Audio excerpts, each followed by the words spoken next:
tenemos muy a mano y que son los más frecuentes, evidentemente.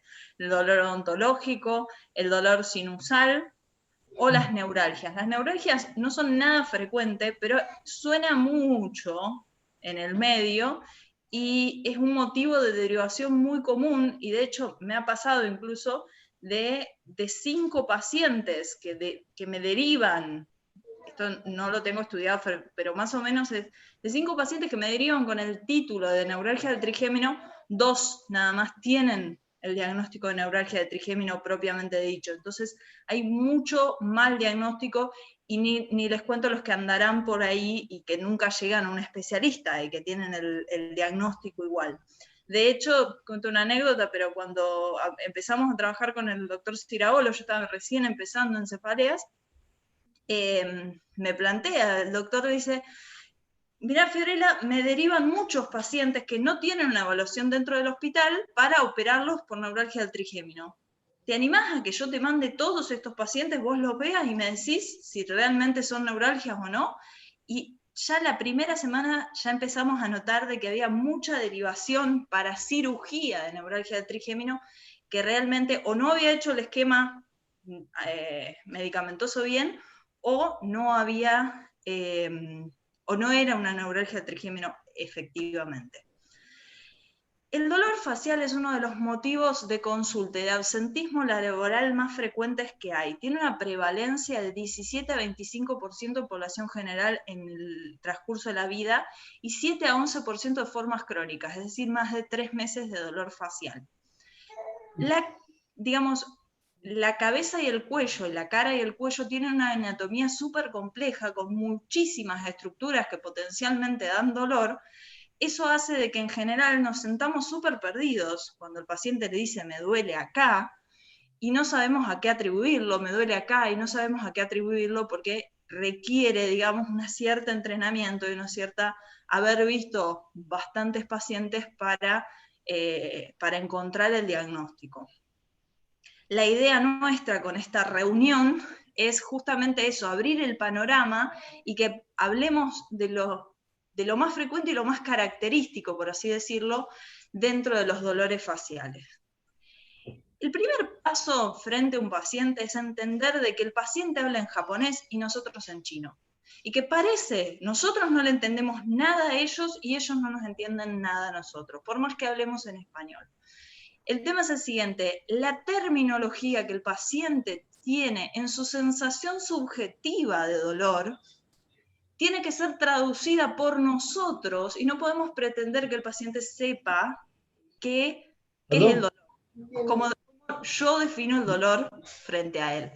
Pasa mucho y es muy frustrante, más que nada para los residentes. Hay que comprar mañana. Y me duele, responde el paciente. Y decir que es frustrante, porque decís, no, ¿cómo duele? ¿A qué se parece? Y te miran con cara de, ¿qué se parece qué? Me está doliendo, ayúdame. Entonces, una parte importante es ir educando a los pacientes para que conozcan cómo tienen que describir el dolor, pero también nosotros tenemos que darle las palabras para que ellos puedan describirlo. Y describirle lo que nosotros necesitamos. La duración del dolor, ¿cuánto duran? ¿Son ataques o es todo el tiempo y además tenés ataques?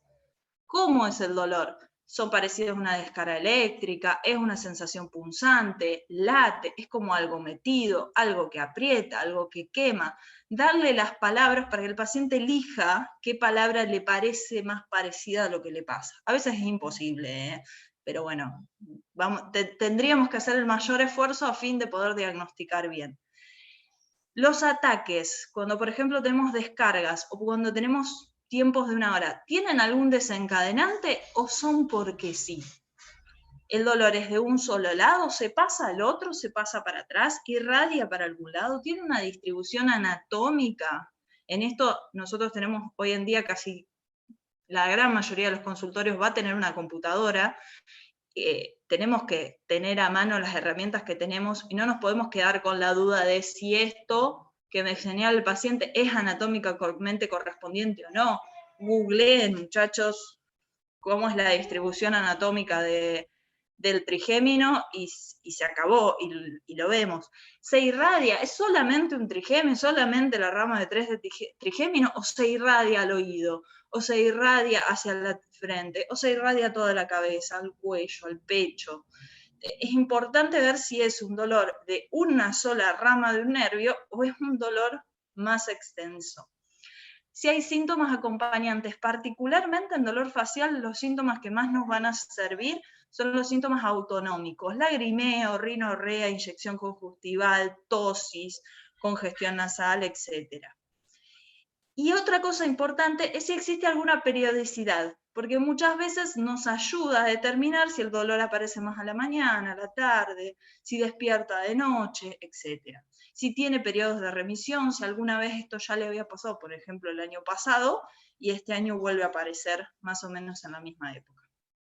Dentro de las cefaleas primarias que afectan la cara, voy a nombrar la migraña facial, el dolor facial atípico, las neuralgias, la cefalea en racimos y la migraña paroxística como cefaleas trigémino-autonómicas. Siempre recuerden que no todo lo que pincha o es eléctrico es neuralgia, que más de la mitad de los pacientes que llegan a mi consultorio diciendo que tienen una neuralgia tienen una cefalea y le dicen neuralgia, un dolor intenso de cabeza. Y que las neuralgias craneales son enfermedades realmente raras, ¿sí? Son muy, muy raras. No es lo mismo neuralgia que neuropatía. Neuralgia es un dolor en un nervio sano. Neuropatía es un trastorno o patología de un nervio, y el dolor neuropático es cuando ese nervio que está lesionado duele, ¿sí? Clínicamente la neuralgia predomina el dolor paroxístico por sobre el continuo. En la neuropatía predomina el dolor continuo sobre el paroxístico. Además también la neuralgia tiene puntos gatillos o movimientos gatillos que van variando en el tiempo.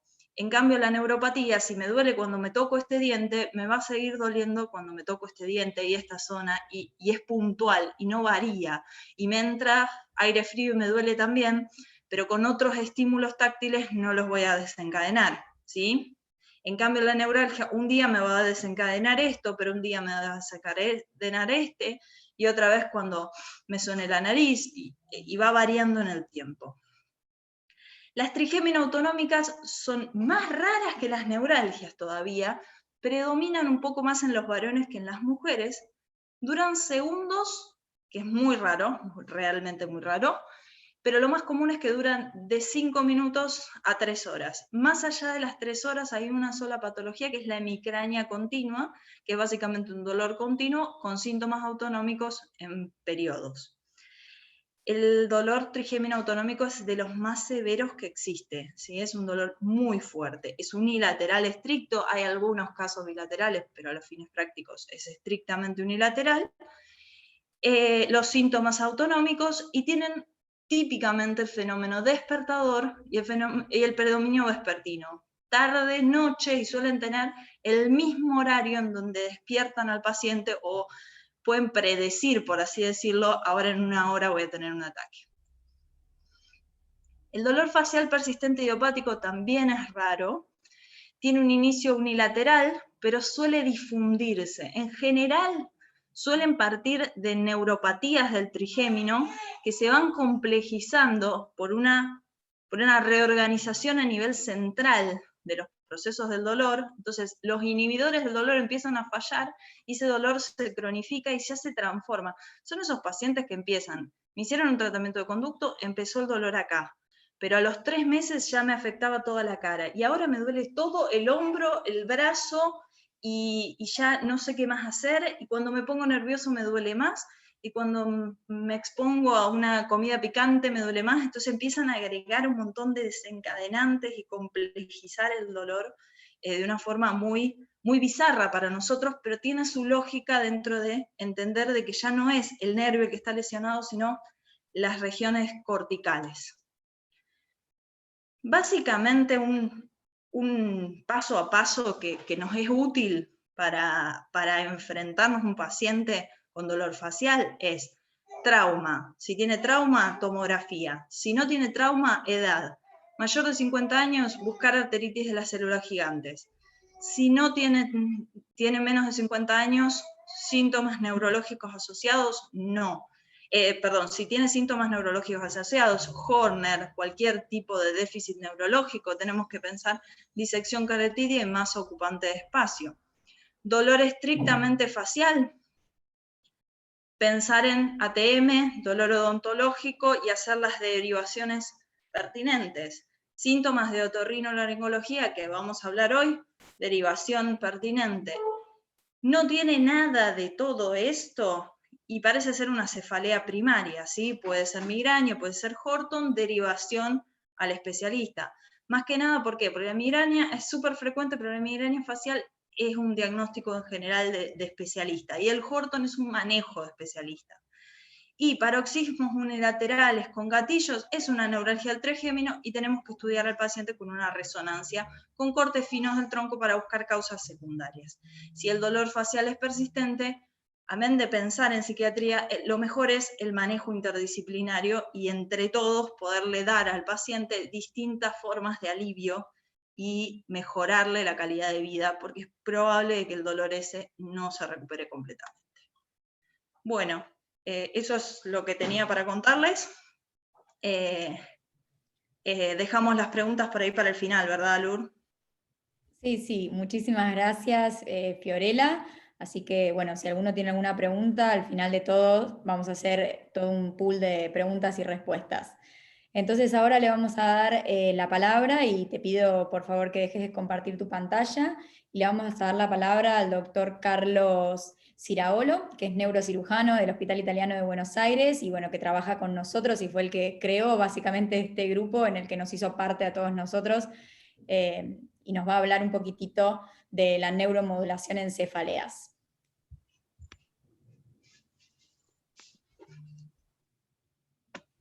Muchas gracias, Lourdes, gracias, Fiorella, gracias, Alejandro, por estar, pero fundamentalmente a vos, Lourdes, por la fuerza de poder hacer esta reunión y que lo que nosotros queremos presentar a partir de aquí, del hospital, es que el dolor de cara o facial y el dolor de cráneo realmente es algo muy complejo y juntamente con la columna son una de las consultas más frecuentes que hay en día.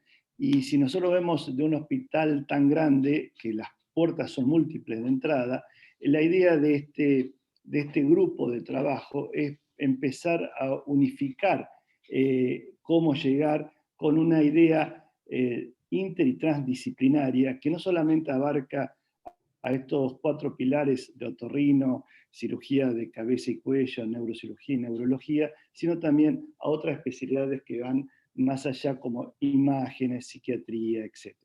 Lo que queremos compartir en este poquito tiempo en neuromodulación es un poco enganchándome lo que decía recién Fiorella, que el dolor es una sensación subjetiva y displacentera que siempre se origina en una parte específica del cuerpo y por sí sola puede constituir una enfermedad.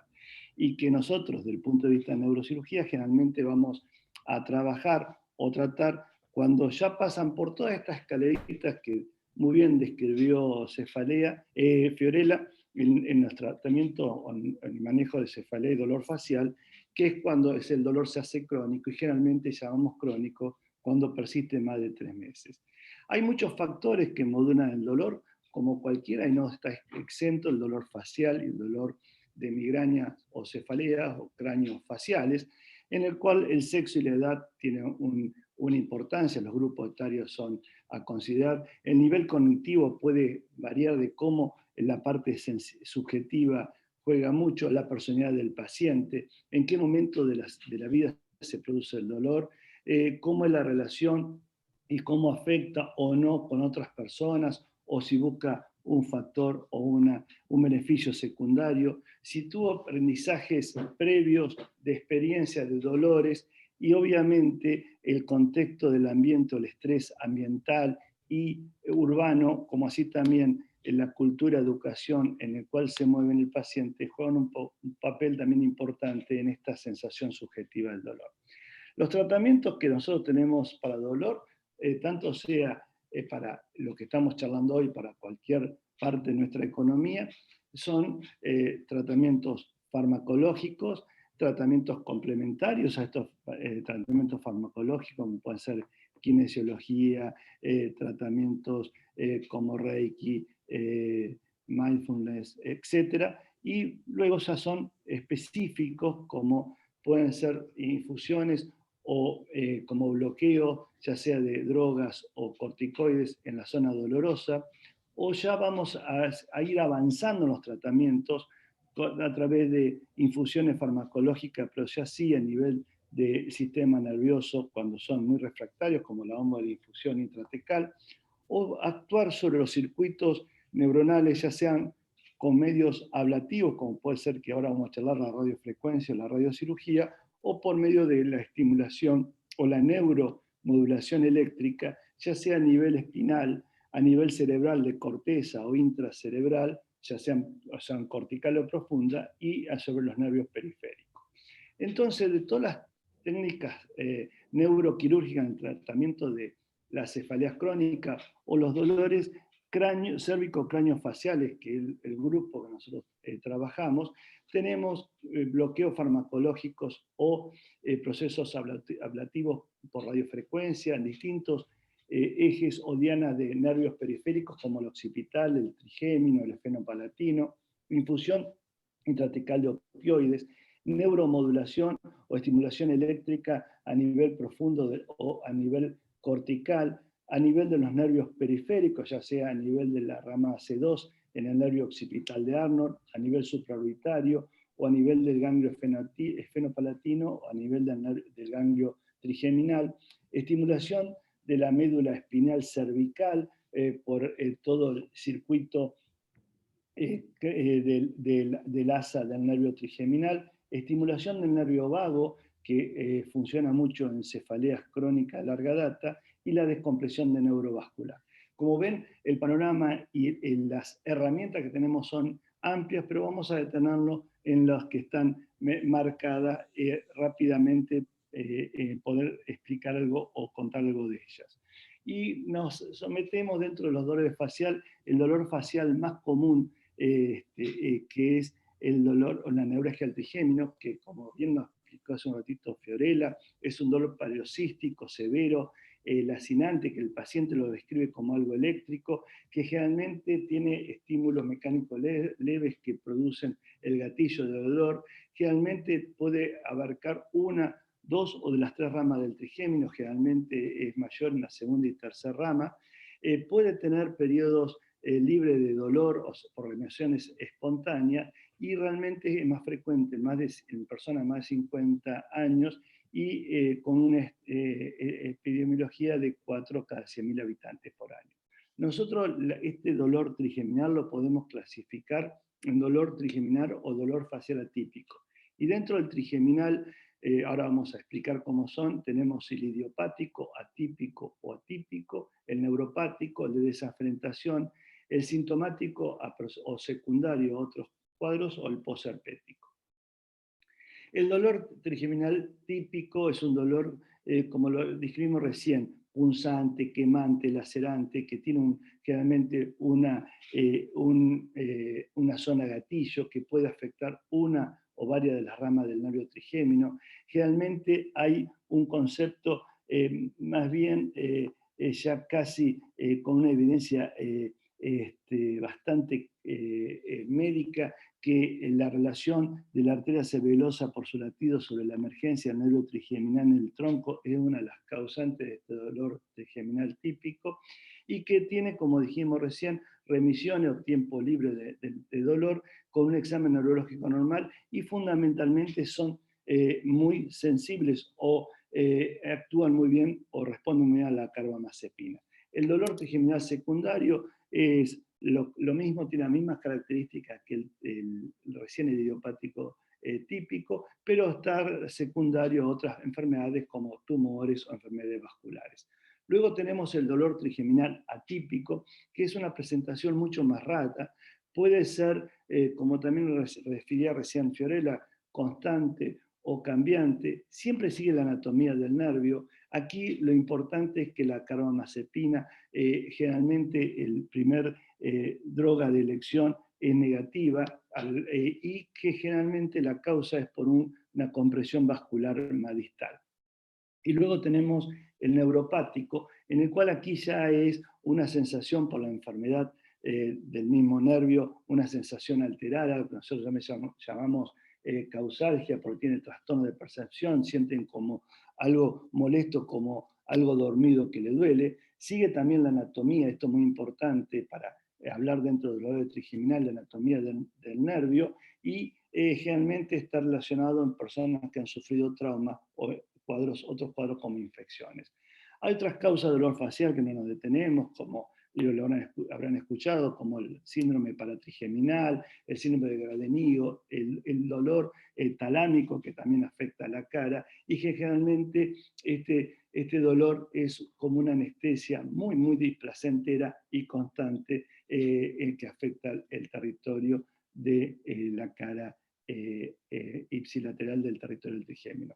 Y luego tenemos el dolor facial atípico, que puede ser constante, generalmente, como decía, lo habíamos visto en la cascada que mostró Fiorella, no sigue una disposición anatómica, tampoco a veces le duele una parte, a veces le duele otra, no tiene ningún sustrato anatómico clínico que puede mostrar o relacionarse con este dolor, y generalmente son pacientes con ciertas o compromisos o aberraciones psíquicas y merecen un tratamiento psiquiátrico.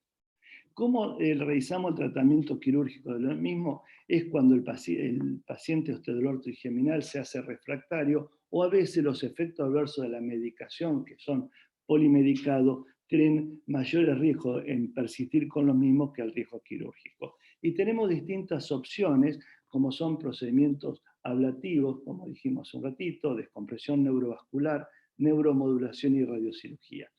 El gol estándar, porque hemos visto en los pacientes donde tienen la mayor cantidad de población con el dolor trigeminal típico, tanto sea 1, grado 1, grado 2, es esa evidencia médica que la arteria celulosa superior está en íntimamente contacto con la emergencia del nervio trigémino. Lo que nosotros hacemos por el latido crónico y la injerencia sobre el nervio trigémino es simplemente descomprimirla y colocar una almohadilla entre ambas estructuras, y esto es lo que se llama la descompresiva neurovascular, que generalmente es el gol estándar, que tiene que tener, como toda patología, toda cirugía, criterios de selección para realizarla, pero generalmente en personas menores de 70 años con evidencia del conflicto neurovascular es la que mejor responde y más tiempo tarda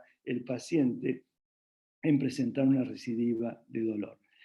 Obviamente es un procedimiento quirúrgico y no está exento de complicaciones, si bien son mínimas, como la injuria cerebelosa por el desplazamiento, la fístula líquido-cefalorraquídeo o a veces la afección de la audición por la craniotomía en la región mastoidea.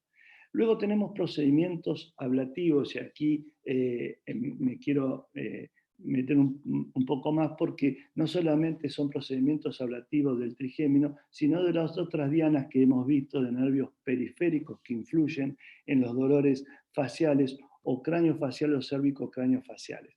En el caso del nervio trigémino, nosotros lo que realizamos a través de llevar una aguja o un electrodo por medio del orificio oval en un paciente que está dormido y monitorizado, por eso la presencia del neurofisiólogo es muy importante, que nos permiten indicar que cuando ese electrodo llega a la estructura anatómica que nosotros queremos realizar y vemos que generalmente a la altura del clivus es la que disposición anatómica donde está la segunda rama del trigémino, pasando el mismo está B1 y antes, obviamente, en la emergencia de la entrada de la aguja por el agujero oval está la B3, y que nosotros, por medio de estimulaciones y, recapturar la estimulación por vía antidrómica, podemos perfectamente ubicar en dónde está el electrodo en relación con la rama trigeminal y producir la ablación por medio de un aumento de temperatura de 80 grados por 1 minuto y medio.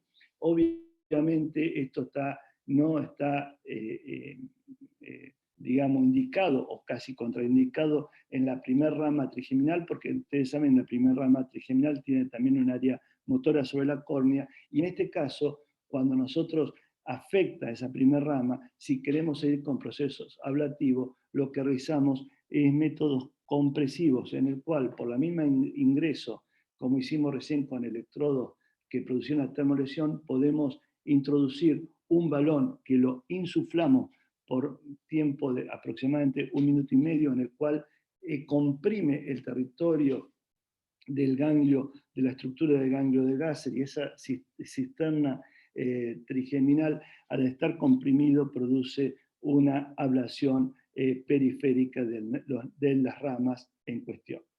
Y vemos que esta misma estructura o este mismo procedimiento, como decíamos recién, de procedimientos ablativos en la capa externa del nervio, o sea, en la región mielínica de los nervios periféricos, no solamente pueden ser utilizados a nivel de el trigémino por el ganglio de Gasser, sino también a nivel suboccipital o a nivel de los nervios esfenopalatinos, por ingresos claros y precisos, tanto sea en la región del ganglio esfenopalatino como en la rama de la segunda rama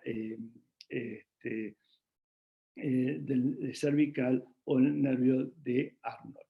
Entonces, vemos que uno de los procedimientos es los procesos ablativos, pero otra alternativa terapéutica es la neuromodulación, que el principio concreto es, ustedes recordarán, la doble compuerta. Hay fibras nerviosas finas, como las fibras nerviosas de gran diámetro, que llevan la sensación o la sensibilidad del tacto, la presión y la vibración, y esto van a un lugar, a dos lugares distintos del asta dorsal, en el cual tiene una acción sobre las células transmisoras que llevan la señal del dolor al cerebro, y las interneuronas inhibitorias que impiden la actividad de las células transmisoras.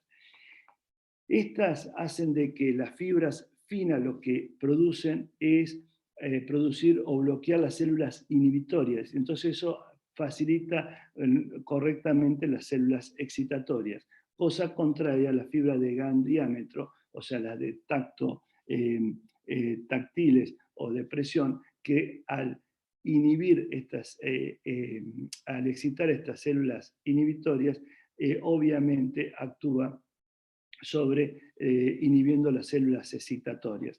Es por eso que esta forma de doble compuerta cierra la compuerta de las fibras finas y de esa manera no deja pasar el dolor. Ustedes verán que muchas veces el dolor, los pacientes que tienen dolor neuropático a veces presionan o frotan la zona afectada porque de esa manera estimulan las fibras gruesas, las fibras o de sensibilidad profunda, e inhiben la sensibilidad superficial. Esta neuromodulación en este concepto fue llevado a algunas dianas en personas o en pacientes con cefalea, y afortunadamente nuestro hospital, nuestro centro es uno de los pioneros a nivel no solamente de Buenos Aires, sino del país, sino de la región, y que es utilizar la neuromodulación en los dolores cérvico, cráneo, faciales, ya sea en cefaleas primarias como migrañas crónicas, tipo tensional, cefalea en racimos, hemicrania, neuralgia al trigémino, todo lo que recién comentó así muy rápidamente y bien Fiorella, en el cual cuando el paciente es candidato a través de un equipo multidisciplinario que agotó todos los caminos, como habíamos visto, ya sean procedimientos farmacológicos y o anatómicos, y también refractario a las primeras armas de procesos ablativos, la neuromodulación es un elemento considerable. Y aquí ponemos algunos de los ejemplos muy rápidos de la utilidad de la neuromodulación.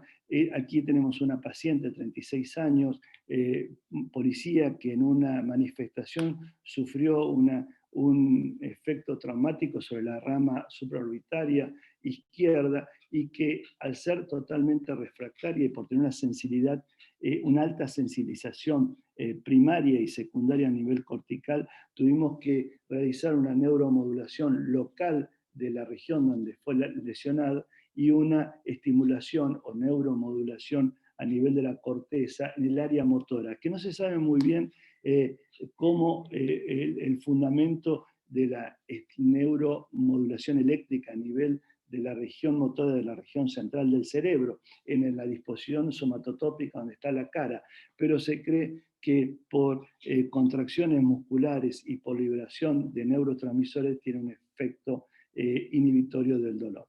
Aquí tenemos otro paciente en el cual fue operada de un cordoma con una cirugía o un abordaje muy amplio que se llevó puesto las ramas orbitaria y parte de la rama de la región frontal trigémino y lo hemos suplido ese dolor totalmente refractario de origen mecánico a través de una neuromodulación de campo percutáneo subcutáneo. Luego tenemos el paciente de 62 años, en el cual ya aquí tenemos, era un paciente con un síndrome de una migraña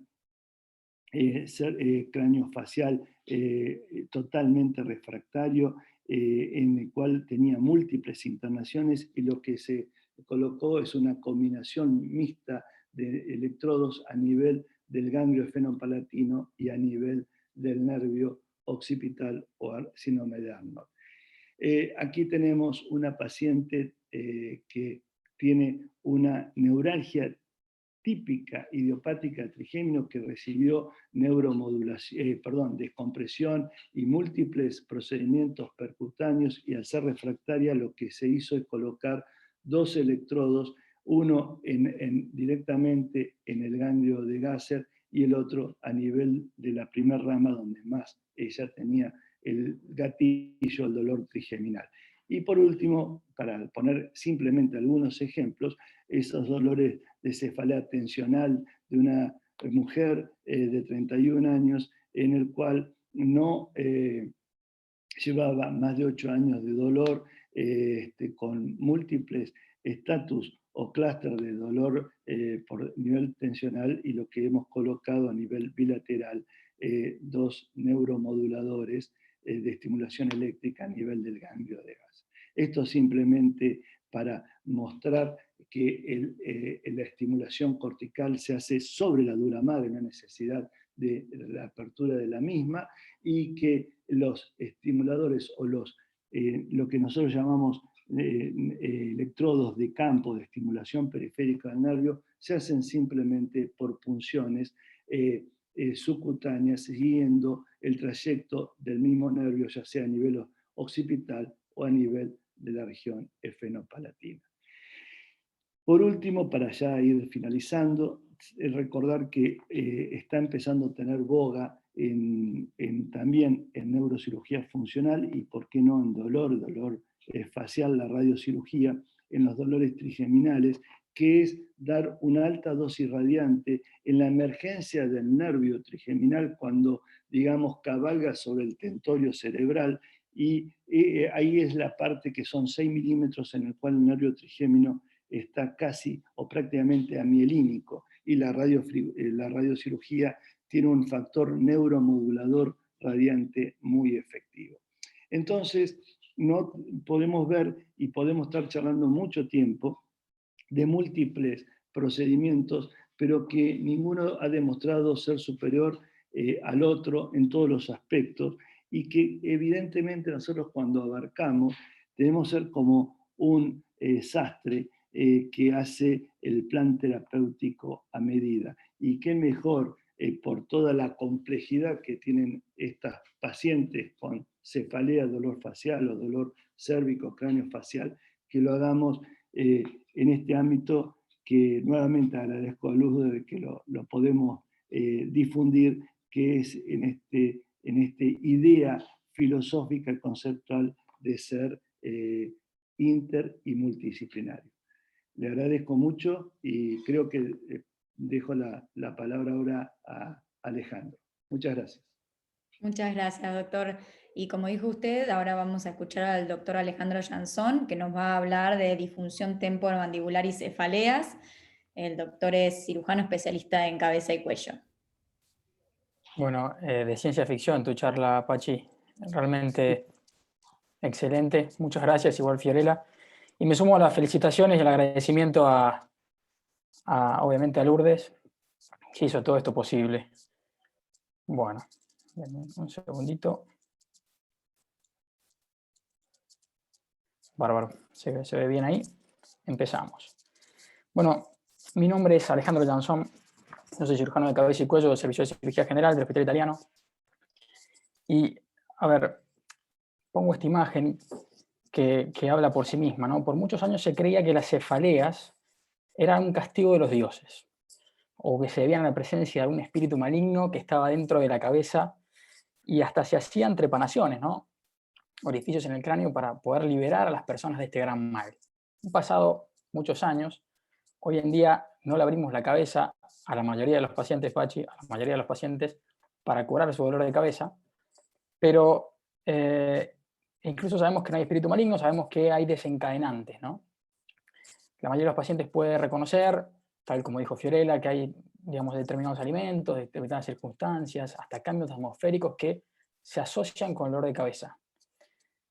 Pero la mayoría, o probablemente no muchos médicos, conozcan la relación que existe entre la disfunción temporomandibular y el dolor de cabeza, el dolor craneofacial. Entonces, ¿de qué voy a hablar yo hoy acá?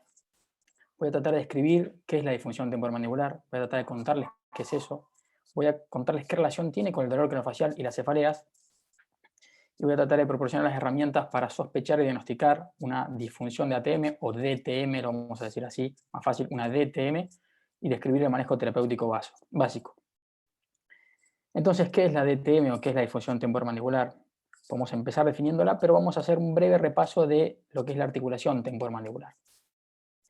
Recordemos que, sin entrar a una clase de anatomía, es importante recordar que la ATM es una articulación que se encuentra por delante del conducto auditivo, está formado por el cóndilo de la mandíbula y articula con la cavidad glenoide del hueso temporal. Y hay una particularidad de esta articulación que no tiene el codo, que no tiene el hombro, y es que son dos articulaciones, una de cada lado, pero funcionan al unísono. Yo puedo mover mi codo derecho sin mover el izquierdo, pero no puedo mover mi ATM derecha sin mover la ATM izquierda. Y eso tiene una implicancia que es terapéutica y hasta diagnóstica, porque muy probablemente los pacientes, si bien pueden tener sintomatología de un solo lado, lo más probable es que más tarde, más temprano, las dos articulaciones temporomandibulares se vean afectadas. Que si uno hace una suerte de zoom a esta ATM, podemos ver el cóndilo mandibular, y entre el cóndilo y la cavidad glenoide se encuentra el disco. Un disco menisco que es una suerte de almohadón que se ubica entre estas dos superficies óseas y evita el desgaste. Cuando la boca está cerrada, esta es la posición normal. Cuando la boca está abierta, fíjense que el cóndilo se traslada hacia adelante y el disco siempre se mantiene interpuesto entre estas dos superficies. Boca cerrada, boca abierta. El disco no duele, no tiene fibras sensitivas, por lo cual, si yo quisiera, trato de no hacerlo seguido, le podría pegar al paciente con un martillo a nivel del disco y el paciente no tendría dolor, no podría sentir dolor nunca, porque no tiene fibras sensitivas. Pero el ligamento que ustedes ven detrás, que está cerquita entre el conducto auditivo y el disco, sí tiene fibras sensitivas, y eso sí puede doler, y vamos a ver más adelante en qué circunstancias puede hacerlo. Entonces, ahora sí, ¿qué es la disfunción temporomandibular?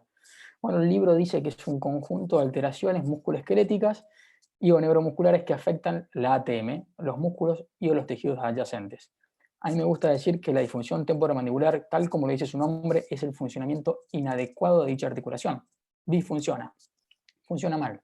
Y se produce cuando un elemento propio de la articulación o los tejidos adyacentes no están funcionando bien. Y se caracteriza por dolor craneofacial crónico.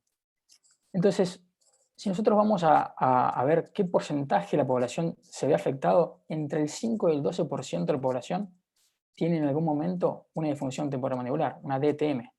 Y eso, digamos, a ver, creo que habían 50 personas o 50 y pico personas escuchando esta charla. Fíjense que varios de ustedes en algún momento van a tener este problema. Pero tiene mayor incidencia en mujeres entre los 20 y los 40 años. Eso hace que la DTM sea la principal causa de dolor orofacial no dental. Suena a trabalenguas, pero a nosotros en algún momento de nuestra vida nos va a doler una muela, una pieza dentaria. Bueno, después de ese dolor, lo más frecuente que nos duela de la cara es la ATM. Y es la segunda afección musculoesquelética más frecuente que se asocia a dolor y discapacidad. Discapacidad como personas que tienen dificultades hasta para su vida normal o para trabajar. A grandes rasgos, la DTM se divide entre intraarticular y extraarticular. La intraarticular, tal como lo dice el nombre, se debe a que hay algún problema en los elementos propios de la articulación, ya sea el cóndilo, el disco o la cavidad glenoide, o el ligamento, algo está pasando ahí adentro. La extraarticular son las que se producen por problemas del resto de los tejidos. Principalmente el extraarticular, en la que se afecta frecuentemente, es la musculatura. Lo que suele pasar es que hay un exceso de la función de los músculos masticatorios, entonces el paciente tiene contractura, a veces tiene alteraciones posturales, bruxismo, eso genera un síndrome miofascial, eso genera dolor, el paciente está permanentemente usando la musculatura y eso lleva a un cuadro típico de dolor, una sensación de pesadez por delante de los oídos, cansancio al masticar, si tiene que comer algo duro se le cansa, tiene que parar a veces, eso es bastante común, y un dolor que es, como ya vamos a describir, más bien sordo, que se irradia, no duele puntualmente delante del oído, puede doler la cabeza, el cuello, la nuca, molesta toda la musculatura. Y no hay inicialmente, habitualmente, al menos inicialmente, no hay una afección de la propia articulación. Con el tiempo, si hay un exceso en la acción de los músculos masticadores, puede producirse un desgaste a nivel de la articulación. A nivel intraarticular, la disfunción temporomandibular intraarticular puede ser producida por sinovitis, artritis, desplazamiento del disco, traumatismo, un montón de causas. Pero vamos a detenernos en una de las más frecuentes, que son los desplazamientos del disco. Lo que se denomina desarreglo interno, en la literatura se denomina así. ¿Y qué sería este desplazamiento del disco? ¿Se acuerdan de este dibujito? El disco está interpuesto entre las dos superficies óseas y lo que suele o lo que puede pasar es que el disco se desplace hacia adelante. Esto es lo que habitualmente sucede. Y se acuerdan que yo había comentado que, digamos, el disco no tenía fibras sensitivas, pero sí el ligamento posterior. Bueno, cuando sucede esto, lo que queda entre las dos superficies óseas es el ligamento posterior y eso es lo que genera mucho dolor. Por otro lado, cuando el paciente quiere abrir la boca, puede suceder que o el disco vuelva a su lugar y eso genera un resalto, un clic que el paciente percibe, y que a veces los pacientes, cuando uno los interroga un poquito más, dicen, no, yo cuando comía a veces abría la boca y se escuchaba ese clic, o incluso con el tiempo el disco ya no vuelve a su lugar, queda siempre adelante del cóndilo y ahí se empieza a producir un desgaste mucho mayor a nivel de la articulación, porque las superficies óseas están permanentemente raspando entre sí sin este almohadón que las proteja. ¿Y qué relación tiene entonces la DTM, o por qué estoy hablando yo acá, con la cefalea, ¿no? ¿Por qué estoy hablando yo acá? Bueno, estadísticamente un porcentaje muy alto de pacientes con cefalea tienen algún grado de DTM. O sea, si ustedes son personas que van a ver pacientes con cefalea, deberían buscar o pesquisar si tienen algún problema en la articulación. Y eso es peor en mujeres. El 86% de las mujeres con migrañas tienen alguna disfunción temporomandibular. La disfunción temporomandibular está demostrado que aumenta los riesgos de padecer migraña crónica, episódica y cefalea tensional. Y además disminuye el umbral de dolor en pacientes con migraña. O sea que no solo aumenta la incidencia de las cefaleas primarias, sino que también la empeora. O sea, aquel que tiene una migraña le va a doler más si tiene ambas cosas. Y está estudiado que si yo a un paciente que tiene una cefalea primaria y padece disfunción temporomandibular, le trato la disfunción temporomandibular, le voy a mejorar la cefalea.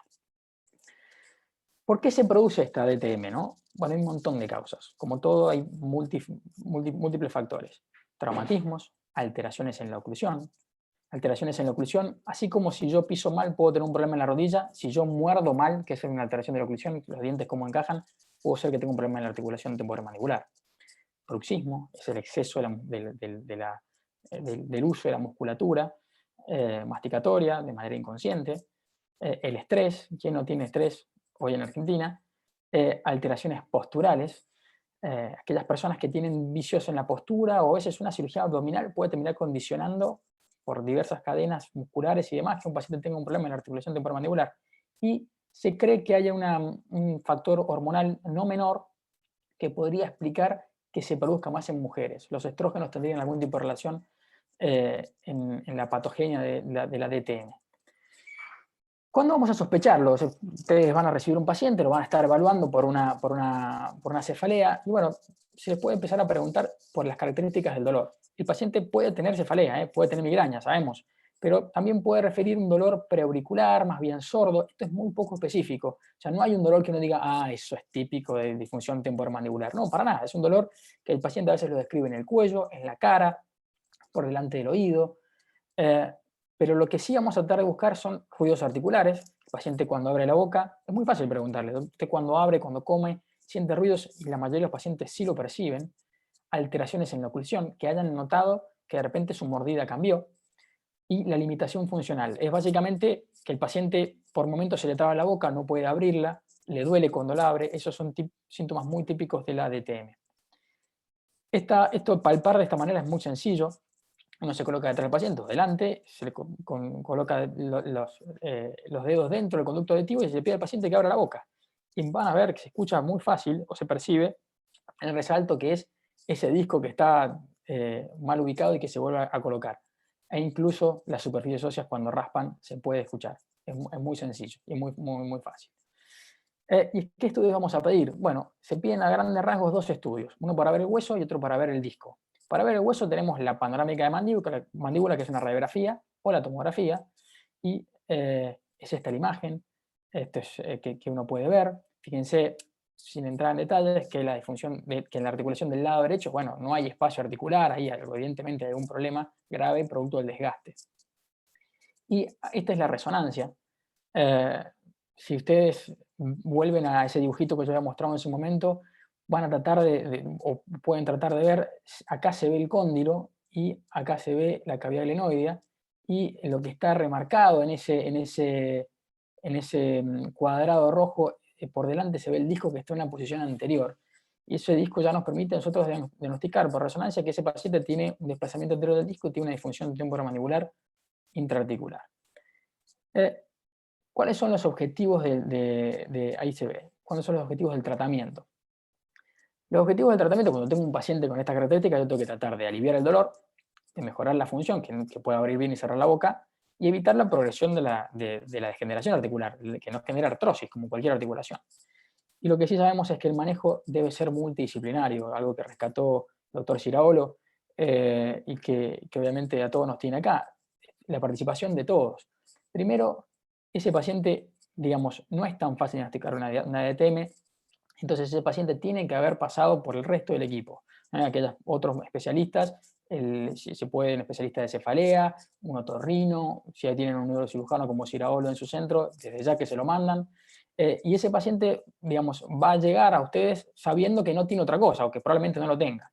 Y a partir de ahí ustedes van a trabajar con su equipo, los kinesiólogos, médicos clínicos, enfermeros, técnicos, radiólogos, cirujanos, odontólogos y psicólogos también, porque son pacientes que el dolor crónico les puede afectar mucho en su calidad de vida. Y manejo inicial, a la mayoría de los pacientes lo que vamos a hacer es principalmente analgésicos, kinesiología y el tratamiento odontológico. El tratamiento odontológico va a ser ni más ni menos que férulas, placas, lo que normalmente la gente conoce como placas de descanso, que distan mucho de ser placas de descanso, pero son, mediante la kinesiología y el tratamiento odontológico, 2 elementos que van a hacer que el paciente muerda de otra manera, que cambie su manera de morder, para que el disco vuelva a su lugar o para que la musculatura no se afecte. Y con ese tratamiento, 90%, 80, 90, los pacientes tienen éxito, mejoran, con eso ya están prácticamente resueltos. Van a tener mejoría del dolor, una función articular, y va a quedar un 10 o un 20% de pacientes que van a ir a las manos del cirujano. En este caso, en nuestro hospital, espero que yo. Y lo que tenemos son distintas alternativas, distintos tratamientos que van desde lo menos invasivo hasta lo más invasivo. Y uno puede empezar con artrocentesis o preferentemente una artroscopía. Fíjense, la artroscopía básicamente es colocar una camarita por delante del oído, adentro de la articulación. Lo que uno ve es esta la articulación, una articulación normal. Es una camarita de 2 milímetros, realmente es muy pequeña, pero nos permite ver la articulación normal, ver que no tiene mayores inconvenientes ahí, o compararla con una articulación alterada. Fíjense la vascularización que tiene, los signos de inflamación que tiene este paciente.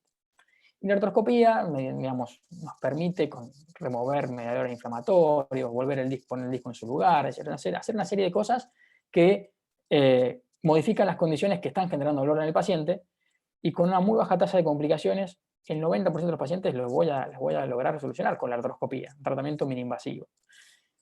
Y si vemos que no resuelve, podemos siempre recurrir a las cirugías convencionales, ¿no? Que se hace con un abordaje preauricular. Uno abre obviamente por delante de la oreja, llega a la articulación y puede o poner el disco y fijarlo con un tornillo o directamente sacarlo, reemplazarlo y demás. Lo que uno quiere evitar, en definitiva, es llegar a esto, el reemplazo articular. El reemplazo articular es cuando probamos de todo y el paciente sigue con mucho dolor o sigue sin poder comer. Y eso es obviamente una cirugía grande. Si ustedes piensan que reemplazar una rodilla es una cirugía compleja, reemplazar la articulación temporomandibular es una cirugía mucho más grande por las estructuras anatómicas que están alrededor. Y en honor al tiempo, tratando de terminar, para explicarles o para recordarles que la DTM es una entidad muy frecuente en adultos, muy frecuente, sobre todo en mujeres de entre 20 y 40 años. Es una importante causa directa de dolor, porque genera dolor en forma directa e indirecta porque empeora las cefaleas. Los pacientes tienen síntomas que a veces no son tan fácilmente atribuibles a la DTM, pero si uno los evalúa y los interroga, muy rápidamente van a poder diagnosticarlo. El tratamiento en sí debe ser enfocado en forma multidisciplinaria. Hay un tratamiento conservador que tiene altísima tasa de respuesta, y el tratamiento quirúrgico, cuando no hay respuesta a esos, es un procedimiento que permite, obviamente, con muy baja morbilidad, mejorar la vida de los pacientes. La cirugía convencional es lo que queda a continuación. Muchísimas gracias a todos, a Lourdes principalmente, y por haberme escuchado. Con gusto respondo las preguntas después. Bueno, Ale, muchísimas gracias, buenísima tu clase. Y ahora, por último, voy a hablar yo sobre las cefaleas de causa rinosinusal, que son las cefaleas que nos llegan a los otorrinolaringólogos. Vamos a poner compartir, ahí estamos. Bueno, la idea de hoy es de hablar un poco cuáles son los dolores de cabeza que nos consultan al otorrinolaringólogo. Y muchos de estos pacientes consideran que ese síntoma de dolor principal, ese síntoma de dolor de cabeza, implica que necesariamente ese dolor sea causado por una sinusitis.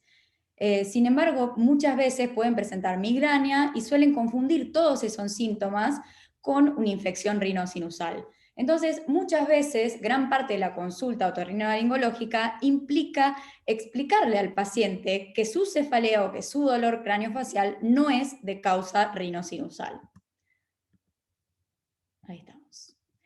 Bueno, en principio vamos a dar una definición de qué es la rinosinusitis. Como todos saben, es un proceso inflamatorio que involucra a la mucosa de la nariz y de los senos paranasales y puede ser bacteriana, viral o fúngica. Y se va a clasificar en aguda o crónica según su tiempo de duración. Si dura menos de 12 semanas y la solución de todos los síntomas es completa, se clasifica en aguda. Y aquella que dura más de 12 semanas o no resuelve todos los síntomas dentro de las 12 semanas, la vamos a clasificar como rinosinusitis crónica. Bueno, con lo que respecta al diagnóstico, el diagnóstico de rinosinusitis es netamente clínico, es decir, nosotros debemos buscar esos síntomas que el paciente nos va a contar en la anamnesis, es decir, síntomas de obstrucción nasal, evaluar si tiene o no rinorrea anterior o posterior, si tiene dolor o presión facial, hiposmia, anosmia, si es pediátrico, si se acompaña con tos, y obviamente hacer un examen físico acorde al otorrinolaringólogo y evaluar la presencia de signos endoscópicos, tanto de pólipos o de secreciones mucopurulentas, principalmente en el meato medio, o si existe edema o obstrucción en la mucosa, principalmente obvio en el meato medio, y si solicitamos, que ahora vamos a ver en qué casos particulares solicitamos una imagen, evaluar si hay o no cambios en las mismas.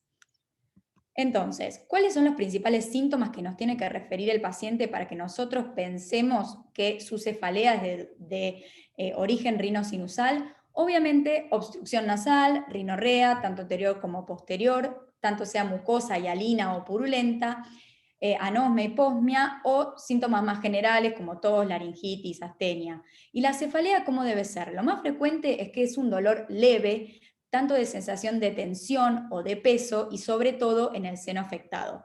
Y existe una clasificación en la que distribuye síntomas o factores mayores y menores para definir que realmente estamos frente al diagnóstico de sinusitis, y hay que tener en cuenta que la cefalea es un síntoma menor, digamos, es un factor menor de la sinusitis. Nunca vamos a pensar que a un paciente le duele la cabeza por causa rinosinusal si no se acompaña de otros síntomas, de todos estos síntomas que estuvimos nombrando.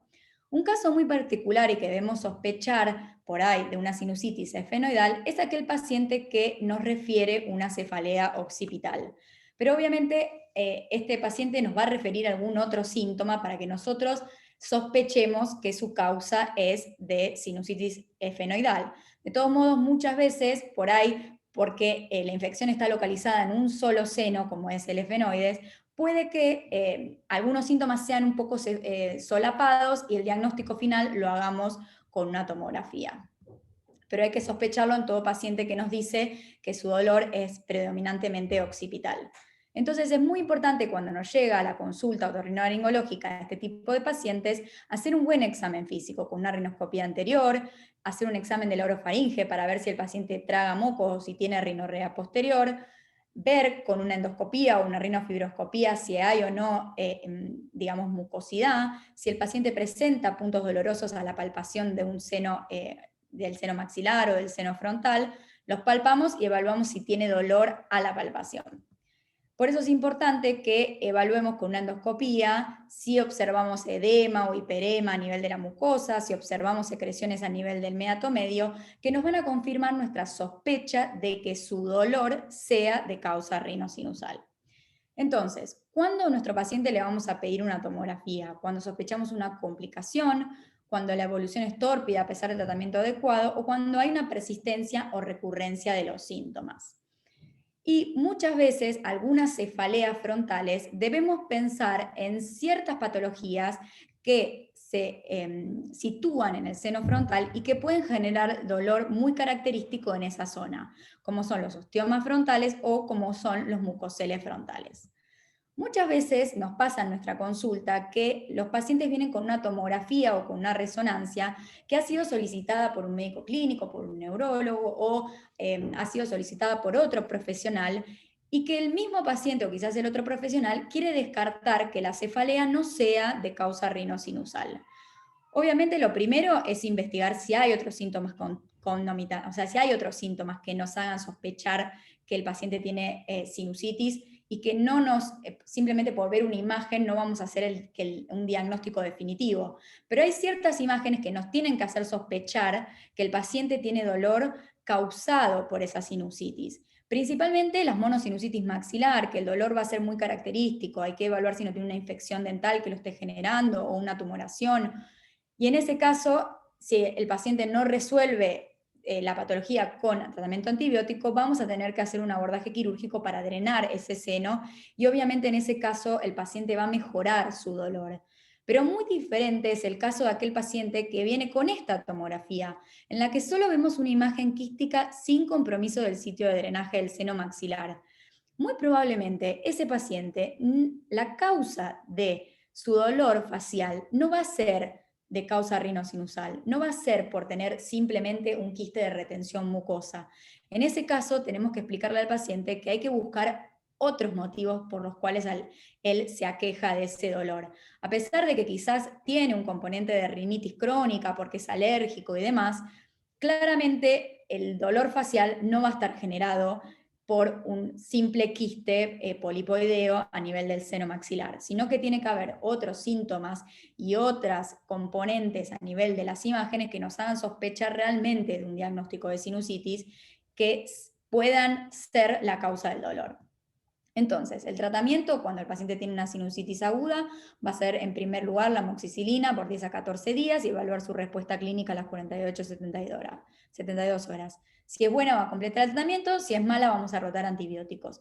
Y además de darle antibiótico-terapia, hay otro tipo de tratamientos que acompañan a los antibióticos para aliviar los síntomas, que si bien no disminuyen el tiempo de evolución de la enfermedad y no previenen complicaciones, disminuyen o alivian los síntomas de la sinusitis, como son los lavados nasales, los descongestivos nasales, los mucolíticos, los corticoides. Entonces, hablamos de un algoritmo diagnóstico que nos va a permitir a nosotros como otorrinolaringólogos y a todos los médicos clínicos poder derivar mejor a estos pacientes. ¿Y cuál sería? Aquel paciente que nos consulta por dolor facial, de dientes, de oído, debemos buscar otros síntomas de sinusitis, de todos estos que estuvimos mencionando anteriormente. Si están presentes, bueno, le vamos a administrar antibióticos, le vamos a dar un tratamiento acorde para la sinusitis y debería de mejorar dentro de las 48 horas. Si no presenta estos síntomas y además el examen otorrinolaringológico es normal, y además el examen neurológico también lo es, y encima pedimos unas imágenes y las imágenes son normales, se debería proceder a tratar al paciente como un paciente migrañoso, o al menos sospechar que el paciente tiene una migraña y hacer una interconsulta con neurología o con un centro del dolor. Porque en la literatura está ampliamente publicado que un porcentaje muy bajo de los pacientes que presentan dolor facial crónico es causado por sinusitis, contrario a lo que los pacientes por lo general creen. Y además, la literatura ha identificado que solo el 16 al 20% de los pacientes con sinusitis purulenta o con poliposis confirmados por endoscopía nasal, en realidad declararon síntomas de dolor facial. Es decir, que la mayoría de los pacientes que realmente tenían una sinusitis, su principal queja no era el dolor. Entonces, quizás muchas veces parte de nuestra consulta es explicarle al paciente que tiene dolor facial crónico que en realidad ese dolor no se lo genera la sinusitis. Es por eso que la International Headache Society ha establecido criterios de cefalea atribuidos a la rinosinusitis. Ellos consideran que el dolor frontal, el dolor facial y de oídos y dientes que sigan los criterios que voy a mencionar, C y D, deben ser clasificados como cefalea atribuida a la rinosinusitis. Deben presentar clínica, endoscopía e imágenes que documenten esta sinusitis. Y la cefalea y el dolor facial debe ser simultáneo con el inicio o con la exacerbación de una sinusitis. Y la cefalea y el dolor facial debe resolver dentro de los 7 días de la remisión de la sinusitis. Por ende, debe haber más cosas que el dolor de cabeza para ser considerado una rinosinusitis. Otro capítulo aparte es la rinosinusitis crónica, es aquella en la que persisten los síntomas por más de 12 semanas y se clasifica sin pólipos, con pólipos o fúngica. Y en este caso el objetivo de nuestro tratamiento como otorrinolaringólogos debe ser controlar la inflamación de la mucosa, mantener la adecuada ventilación del drenaje, erradicar aquellos microorganismos colonizantes o infectantes si es que están presentes y disminuir el número de reagudizaciones. Por ende, tenemos un tratamiento para la rinosinusitis sin pólipo, que se empieza siempre con un tratamiento médico intensivo. Hay varias opciones publicadas en la bibliografía. Por un lado, algunos plantean macrólidos a largo plazo porque tienen un efecto antiinflamatorio y antimicrobiano. La opción 2, que es la que más utilizamos nosotros en el servicio, es glucocorticoides orales, antibióticos durante 14 días y acompañado de glucocorticoides intranasales. Y siempre explicarle que, como toda patología crónica, los pacientes deben tener un tratamiento médico de mantenimiento. O sea, la sinusitis crónica no tiene cura, es algo que lo va a acompañar al paciente por toda su vida y lo que tratamos de hacer es que tenga la menor cantidad de reagudizaciones o la menor cantidad de síntomas posibles. Es por eso que el paciente tiene que tener glucocorticoides intranasales y lavados de solución fisiológica o lavados nasales con solución fisiológica y corticoides, como es el budesonide, de forma crónica, por periodos prolongados, con descansos en el medio, y si el paciente además tiene una rinitis alérgica concomitante, obviamente hay que mandarlos al alergista y agregar un antihistamínico, un antileucotrieno o plantear en algunos casos una inmunoterapia. Aquellos pacientes que tienen pólipos es ya otro tipo de paciente, mucho más crónico y mucho más difícil de tratar, y obviamente que vamos a comenzar con un tratamiento médico con glucocorticoides de vía oral, intranasal, también de forma crónica, el que más se utiliza es la mometasona spray nasal, combinado con los antileucotrienos como es el montelukast y los lavados con budesonide. Y obviamente dejar el tratamiento quirúrgico para aquellos pacientes que con el tratamiento médico no tengan ningún tipo de mejoría y que necesitemos hacer una limpieza o una toilette quirúrgica de todos los senos paranasales para que la medicación crónica local, tanto el spray nasal como los lavados, llegue a esa mucosa enferma y mantenga desinflamada todos los senos paranasales y la mucosa de los senos paranasales lo más desinflamada posible. Entonces le explicamos al paciente que es un tratamiento no curativo, pero sí paliativo a nivel de tratar de sacar la mayor cantidad de pólipos y generar espacios abrir esos senos paranasales para que la medicación local llegue a destino y a esa mucosa enferma y mantengamos al paciente con la menor cantidad de síntomas por los periodos más prolongados que podamos. Otro capítulo aparte que también nos compete a los rinólogos es aquel paciente que presenta obstrucción nasal y que tiene a la rinoscopía un espolón o lo que nosotros llamamos un choque turbino-septal. Es decir, que el septum choca contra alguno de los cornetes. El paciente que presenta este tipo de patología y que además tiene cefaleas, tiene que tener una cefalea asociada a la insuficiencia ventilatoria nasal y que además va a ser por lo general de predominio matinal. Obviamente, al interrogatorio tiene que referir síntomas de insuficiencia ventilatoria y el examen físico debe presentar este choque turbino-septal, sobre todo con espolones posteriores. Y lo vamos a identificar a este espolón muchas veces no solo con el examen físico, sino que lo vamos a visualizar bien en una tomografía. Y el tratamiento en este caso va a ser una septumplastia endoscópica resecando ese espolón óseo que choca contra el cornete. Muchas veces para identificar si realmente el dolor es asociado a este desvío septal, lo que se puede hacer en el consultorio es poner un pequeño algodoncito con silocaína o con lidocaína que anestesie esa zona o que haga de efecto separador entre el cornete y el, digamos, espolón y preguntarle al paciente si le mejora alguna sensación o incluso enseñarle al paciente a realizar esta maniobra y que lo realice cuando tiene el dolor facial.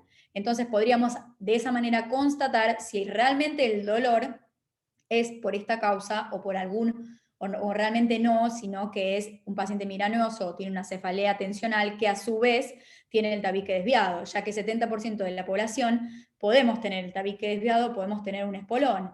Entonces existe, con respecto a este tema, una evidencia limitada que realmente el choque turbino-septal sea causa de cefalea, y es un tema muy controversial. Entonces, al momento de ofrecerle al paciente una resolución quirúrgica, primero hay que charlarlo muy bien con el paciente y evaluar si además del dolor tiene insuficiencia ventilatoria nasal y plantearle que en realidad lo que nosotros le estamos ofreciendo desde el tratamiento quirúrgico es una mejoría de la insuficiencia ventilatoria nasal que quizás además mejore su cefalea, pero eso no quita que no busquemos otros motivos por los cuales al paciente también le duele o veamos otras alternativas y que no nos quedemos con que tiene un choque turbino-septal en la tomografía y que ese es el motivo por el cual el paciente nos consulta o por ese es el motivo por el cual el paciente le duele la cabeza.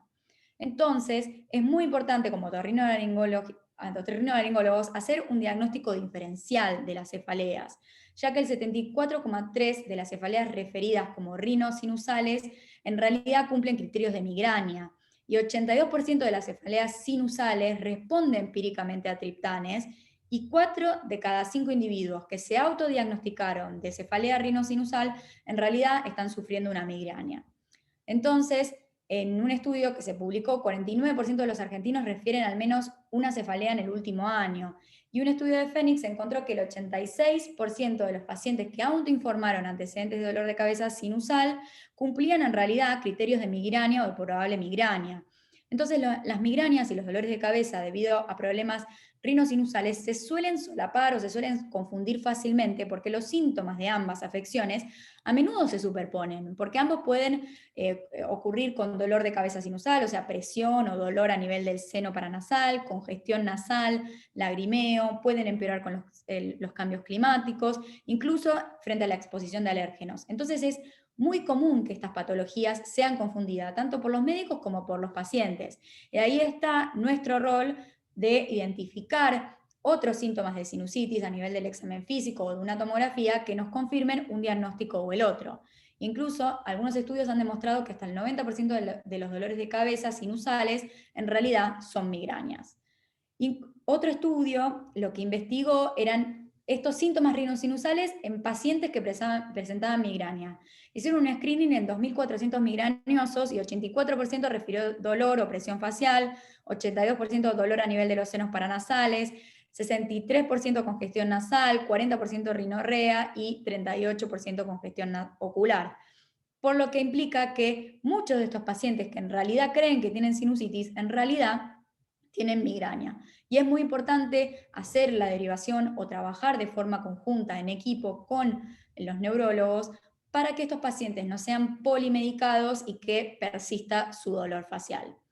Otros diagnósticos que como otorrinos debemos tener en cuenta son, como el doctor Alejandro Jansson nos habló recién de toda esta patología, la disfunción temporomandibular. Muchas veces a nosotros nos van a caer estos pacientes con dolor a nivel del oído, pensando que tienen una afección en el oído, pero en realidad esa otalgia que el paciente presenta es de la articulación, y es importante pesquisarlo, ver si tiene chasquido en la apertura facial, si hay luxación o no del disco articular, evaluar las fauces y ver cómo está el estado de los dientes, y explicarle al paciente que frente a una endoscopía normal, o incluso si a veces presentan acúfenos y tienen estudios audiológicos normales, hay que descartar este tipo de patología. Y por eso es importante explicarles y palpar la articulación para ver si en realidad el dolor que ellos refieren como dolor de oído, en realidad no es un dolor a nivel de la articulación temporomandibular. Y por último, para ir terminando, otro diagnóstico diferencial es el síndrome de apnea-hipopnea del sueño, es decir, aquellos pacientes que roncan y que presentan un tipo de cefalea muy característico, que es una cefalea matutina, que por lo general es bilateral y de duración inferior a 4 horas. Es aquel paciente que dice, me levanto con dolor de cabeza, pero en el transcurso del día el dolor se va. Y que obviamente si utiliza CPAP o si es operado para su apnea, el dolor de cabeza debe de cesar. De todos modos, no está tan claro cuál es el mecanismo que genera este tipo de cefaleas, generado por las apneas del sueño. Se cree que puede estar relacionado con la hipopsia, que genera esta patología, o la hipercapnia, o el mismo trastorno del sueño, pero sí hay que pesquisarlo, por ahí preguntar si el paciente usa CPAP, si ronca, sobre todo en aquellos pacientes que tienen un síndrome metabólico, que están un poquito excedidos de peso, y en preguntar sobre todo cómo es su dolor. ¿El dolor cede en el transcurso del día? ¿El dolor está asociado a otros síntomas rinosinusales? Por eso considero que todo médico otorrinolaringólogo debe poder realizar un diagnóstico adecuado de dolor facial, y para eso debe tener en cuenta cuáles son realmente los síntomas y signos que generan dolor en las patologías que nosotros vemos en nuestros consultorios. Y además, para lograr un adecuado diagnóstico, esto nos va a permitir en el futuro utilizar mucho menos de forma innecesaria estudios diagnósticos y de administrar a los pacientes, porque sí, antibiótico-terapia, sin realmente estar frente al diagnóstico de sinusitis. Y para lograr todo esto considero que es fundamental el trabajo multidisciplinario, por eso la creación de este grupo y la idea de realizar este webinar de forma conjunta, porque es la idea que tenemos nosotros en el hospital, de poder derivarnos los pacientes, que muchas veces estos pacientes con dolor facial son pacientes que han pasado por muchas instituciones o que por ahí necesitan de ser escuchados, y quizás en la tarea del otorrino es por ahí la más engorrosa, porque muchas veces es confirmarle o decirle que el dolor no es de causa sinusal. Pues son pacientes que vienen muy esperanzados, creyendo que quizás la solución va a ser operarse, o la solución va a ser el tratamiento que le podamos dar a nivel rinosinusal, y en realidad no, es por otro lado que hay que encarar ese tipo de patologías. Así que bueno, si alguna hora tiene alguna preguntita, vamos a empezar a responderlas. Creo que había una para Fiorella.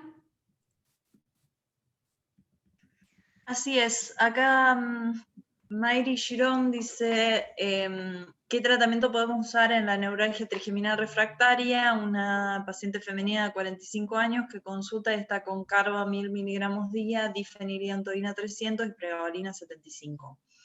Bien, las últimas guías de tratamiento de la neuralgia del trigémino hablan de primera línea carbamazepina u oxcarba, ¿no? La carba es más barata, está ampliamente disponible, tiene bastante mala tolerancia y hay que tomar varias dosis por día, incluso llegamos a darla cada 4 horas, 4 o 5 horas, 4 o 5 tomas en el día. La oxcarba tiene más chance de dar hiponatremia, pero se tolera mucho mejor, pero 5 veces más cara que la carbamazepina. Las guías dicen carbamazepina u Oxcarba. Segunda línea, si hacemos alergia o no tolera esa medicación, gabapentinoides. Tercera línea, cirugía. ¿Sí? Tercera línea, procedimientos quirúrgicos. Si el paciente es joven y tiene un conflicto neurovascular, descompresiva. Y si es muy joven, con el doctor Cirabolo tuvimos una paciente de 18 años, no se le veía conflicto y hay que hacer descompresiva porque tiene el mejor pronóstico y de hecho cuando fue el doctor a operarla, efectivamente había un conflicto que no se veía en la resonancia. Por lo tanto, si vamos a seguir las guías, va el procedimiento quirúrgico. Hay que conseguir un lugar que sepa hacer, es un procedimiento que no requiere una gran especialización, pero sí un poco de experiencia para hacer las cosas bien. Agregar más medicación a esa altura en general no genera beneficio. Y retrasar el tratamiento quirúrgico sí genera genera más refractariedad al tratamiento.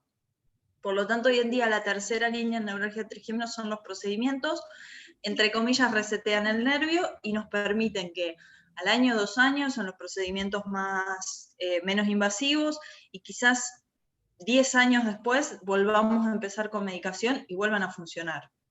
¿Sí?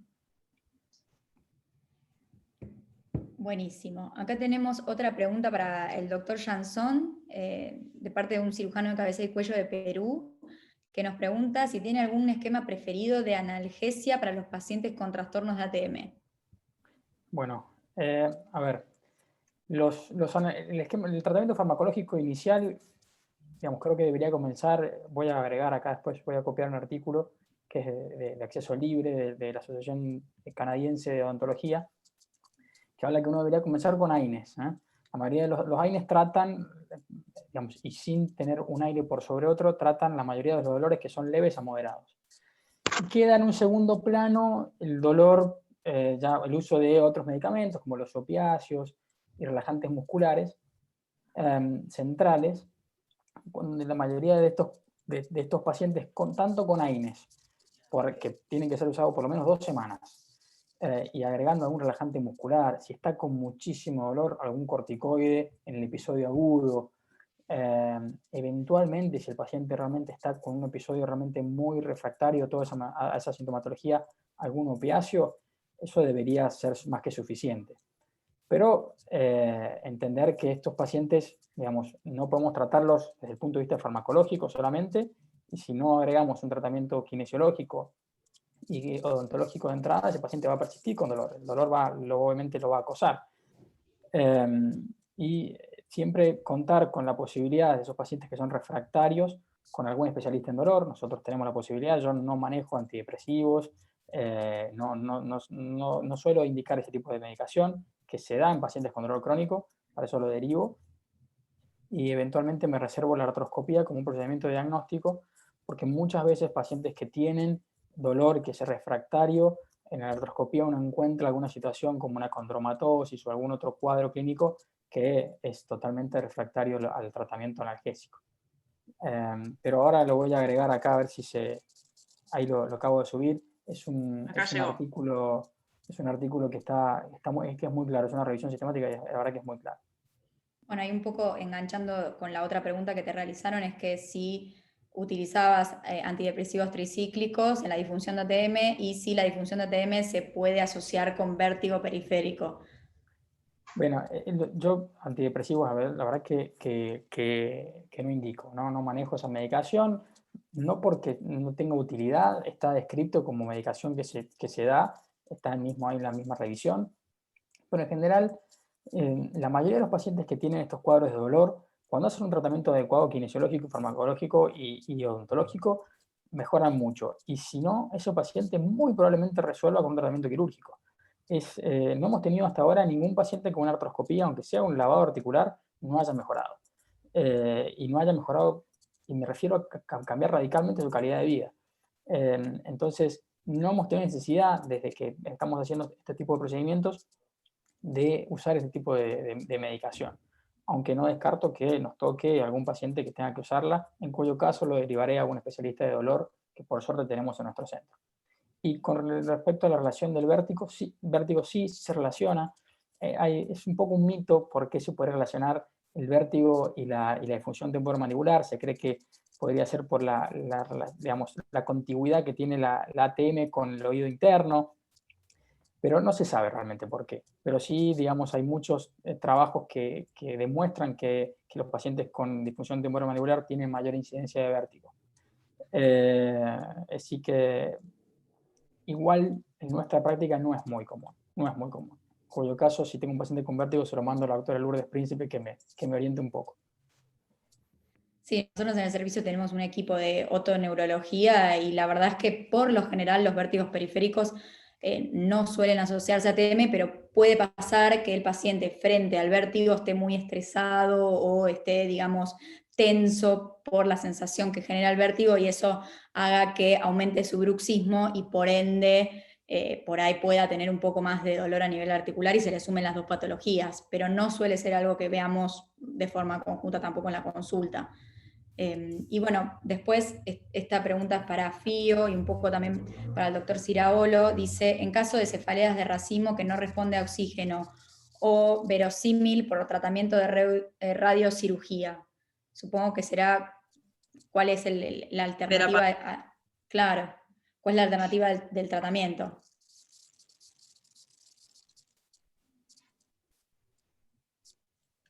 Perdón, Pachi, ¿puedo hacer una aclaración yo? Sí, claro que sí. En Horton tenemos la experiencia de un paciente crónico, 4 años de Horton crónico, todos los días con dolor, que con neuroestimulación estuvo 2 años asintomático y este año hizo su primer Horton episódico que le duró menos de un mes.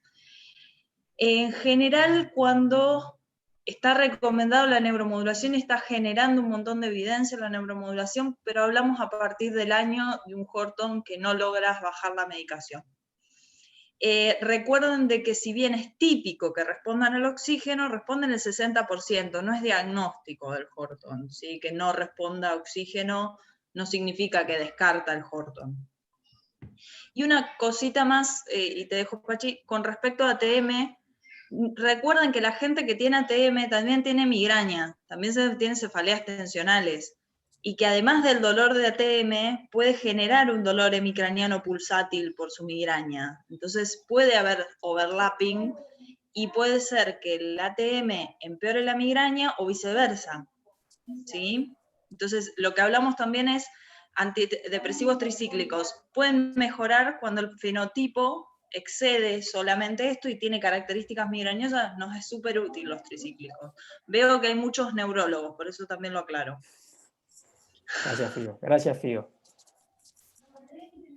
Pachi, ¿vos querés agregar? Simplemente una cosita. Realmente es bueno esto porque va denudando lo que siempre decimos. Tenemos muchas herramientas para tratar, pero esas herramientas hay que cuidarlas, hay que respetarlas y no que no se quemen.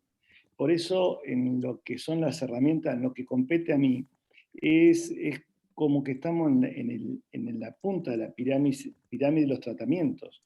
Afortunadamente, todo lo que es la neuromodulación o los procedimientos de radioquirúrgicos, que ahora voy a explicar un poquito por qué y para qué, cómo se tratan, son realmente muy pocos los pacientes que llegan a eso.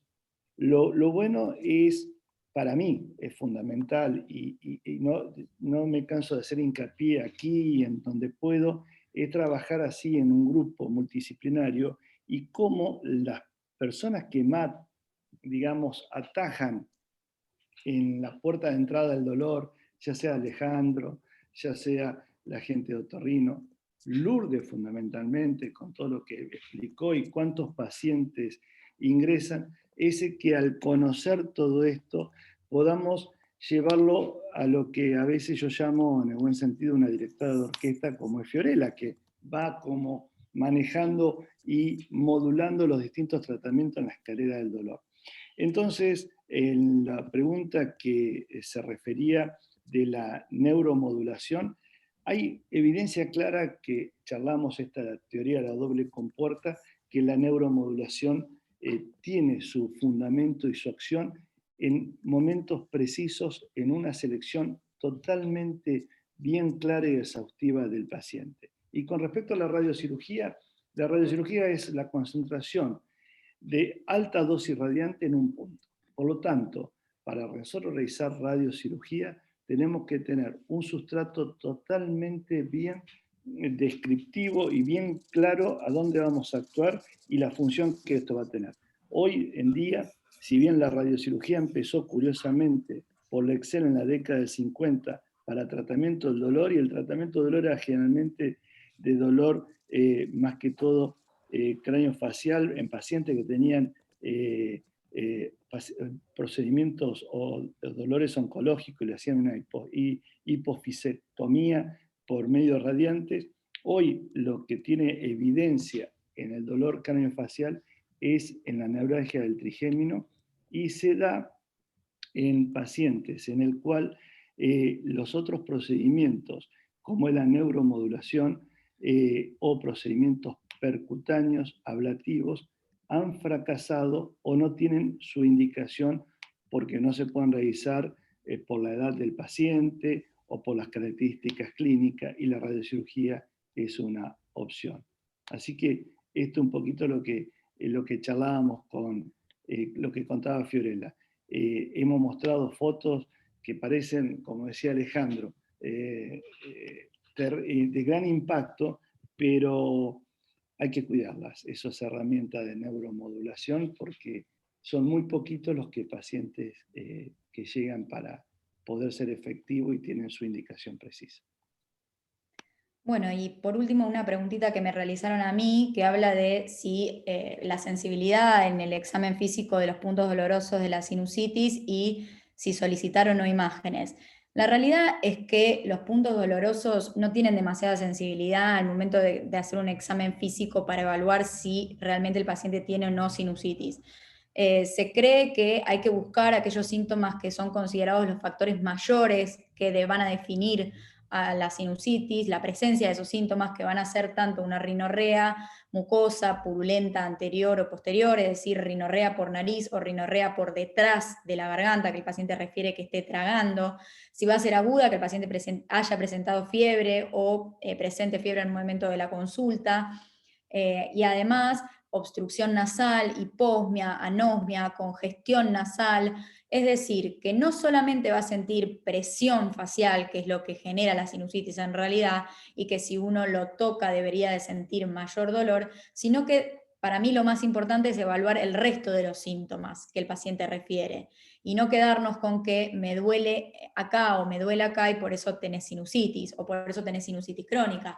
Evaluar, como les decía, los signos también endoscópicos, es decir, mandarlo al otorrino para que le revise la nariz y ver si adentro de la nariz hay moco retenido, hay pólipos o otras estructuras que nos hagan pensar que ese dolor sea por una causa sinusal. Y las imágenes, cuando le damos el tratamiento acorde y el paciente no mejora, o cuando sospechamos una complicación, o muchas veces si el paciente, digamos, tiene antecedentes de haber tenido sinusitis a repetición o varias veces episodios en su vida de sinusitis, y el paciente además tiene un dolor facial que no se termina de decidir entre todos cuál es, y bueno, quizás ahí sí vamos a pedir un estudio, porque hay veces, como les mencionaba, que ciertas obstrucciones de ciertos senos dan un tipo de sinusitis muy característica, como son la oclusión del seno efenoidal o del seno frontal, buscando una patología aislada de ese seno particular. Pero bueno, creo que lo más importante es trabajar en equipo, como lo demuestra este grupo que creamos, gracias al doctor Siraolo, y cualquier cosa, si quieren volver a ver esta presentación, va a quedar subida en el canal de YouTube, del canal de ORL del Hospital Italiano, y además está decir que si necesitan de nuestra ayuda, siempre nos pueden contactar por nuestro nombre, nuestro apellido, con un punto en el medio, @hospitalitaliano.org.ar, y mandarnos dudas o interconsultarnos paciente o lo que necesiten, porque la idea es que el paciente que tiene dolor crónico la pase lo mejor posible. Y encontrar la causa, que muchas veces no es tan fácil. Así que bueno, les agradezco un montón a todos por estar un lunes feriado a esta hora, Y bueno, nos veremos, nos cruzaremos ahí en el pasillo del hospital seguramente en algún momento. Gracias, Lourdes. Lógica en el caso de un montón de gente. Gracias por Gracias por Gracias. participar a todos. Gracias. Chau, Un placer, chau. hasta luego. Hasta luego.